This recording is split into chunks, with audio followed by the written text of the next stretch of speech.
morning. My name is Student Nurse Mackenzie. Student Nurse Murphy. Nursing Student P. We are the members of Group 1. Our topic for today is examining risk factors of physical abuse among intimate partners. Objectives. At the end of this presentation, the listeners will have had a brief introduction to the topic. They'll be also able to understand our conceptual definition, research questions and hypotheses, the data interpretation, the multiple regression, our findings, our recommendation, implication, and conclusion. We will first have Murphy to introduce our topic. The purpose of this study is to examine risk factors associated with physical abuse among intimate partners in the Bahamas. This study had a sample size of 113 participants of both sexes between the ages of 18 and 82 years old that have ever been or are currently in an intimate relationship that lasted at least 6 months. Physical abuse is conceptually defined as any intentional physical injury that will result in an individual having minor to severe bruises to the body or pain, which ranges in severity. Emotional control is conceptually defined as being able to process and express emotions in a socially tolerated manner. Financial stability is conceptually defined as the level of income a person has, along with assets, businesses, and properties. In this study, we hypothesize that intimate partners that have no emotional control will be more likely to experience physical abuse in their relationship. Therefore, there will be a negative relationship between emotional control and physical abuse. Secondly, we hypothesize that physical abuse will be more prevalent among intimate partners that have low financial stability than it would be among intimate partners with high financial stability. Therefore, there will be a negative relationship between physical abuse and financial stability. Data interpretation. As my colleague stated, there were 113 participants in this research study. The majority of intimate partners were young adults within the age of 18 to 85 years old.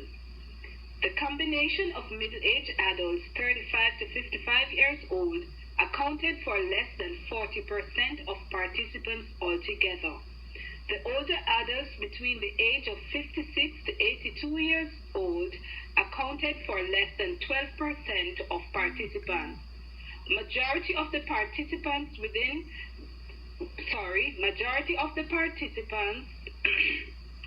highest level of education completed were undergraduate study.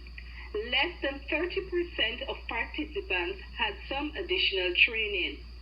Participants with some secondary training completion of high school and postgraduate training accounted for less than 40% of participants. The average mean participants was young adults with a mean of 35.38, with some additional training as their highest level of education completed, which means that this is typically what most of the sample looks like. Age is positively skewed with 0.848, which means that there are a lot of low value score, indicating that the majority of the sample was younger rather than older. Multiple regression. The multiple correlational coefficient is approximately 0.05, which suggests that the relationship between emotional control, financial stability, and physical abuse has moderate strength. Taken as a set, the predicted emotional control and financial stability account for less than a quarter of the variance in physical abuse. Over 75% of the variation, however, resulted from factors not identified or measured in the study.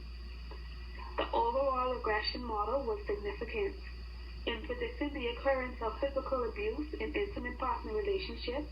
Both emotional control and financial stability were significant. Both predictors explain uniquely, all to their own, a significant amount of variance in physical abuse in intimate partner relationships. Findings. The participants in this study included people who are currently or used to be in an intimate partner relationship between the ages of 18 and 82. The data was coded, analyzed, and organized first by research questions and then by categories and subcategories guided by conceptual framework. Surprisingly, in the physical abuse scale, over 80% of participants experienced minimal physical abuse. In the emotional control scale, almost 3/4 of the participants had emotional control, while less than 30% had no emotional control. Surprisingly, almost 90% of the participants had financial stability.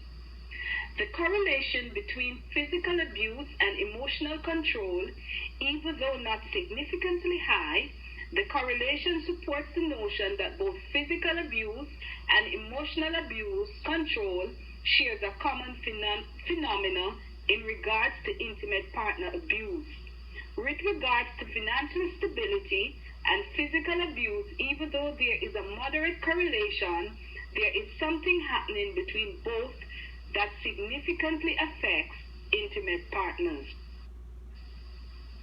Recommendations.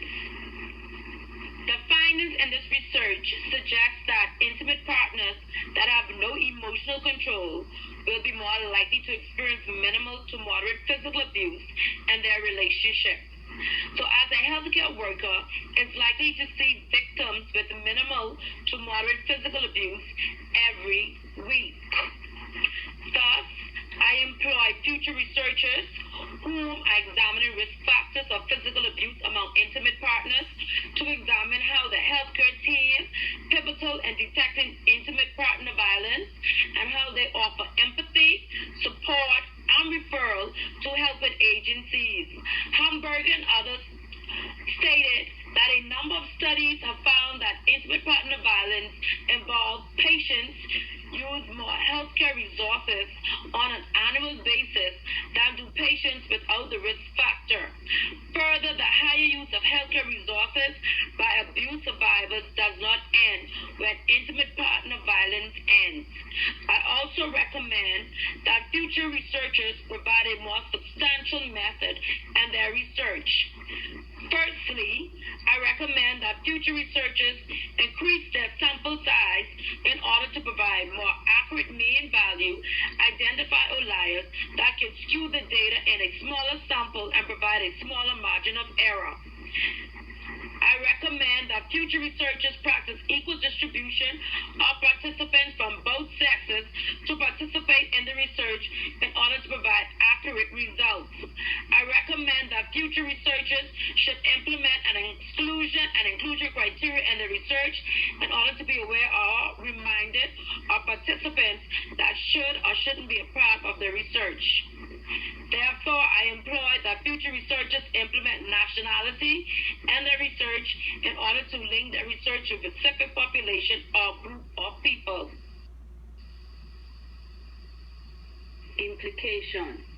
Future researchers could examine specific or various aspects of emotion and finance in young adult age group to determine if there are any changes in the result on this particular age range. Because there is a significant correlation seen between the variables, maybe a larger sample size of younger adults might produce better results.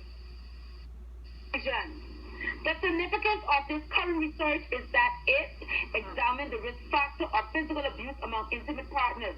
We acknowledge two different risk factors of physical abuse, which were finance and emotion, with different etiologies, correlates, and consequences. Therefore, empowering different appropriate treatment approaches among the healthcare team, which may have the potential to advance not only our definition and understanding of physical abuse among intimate partners, but also the development and an empirical assessment of targeting intervention, and prevention approaches. We also suggest that increasing research focus on how the healthcare team examine and empirically validate intimate partner violence in different contexts and populations in the healthcare setting in order to provide a promising direction for improvement efforts that may ultimately prevent physical abuse among intimate partners. This is the reference page. Thank you.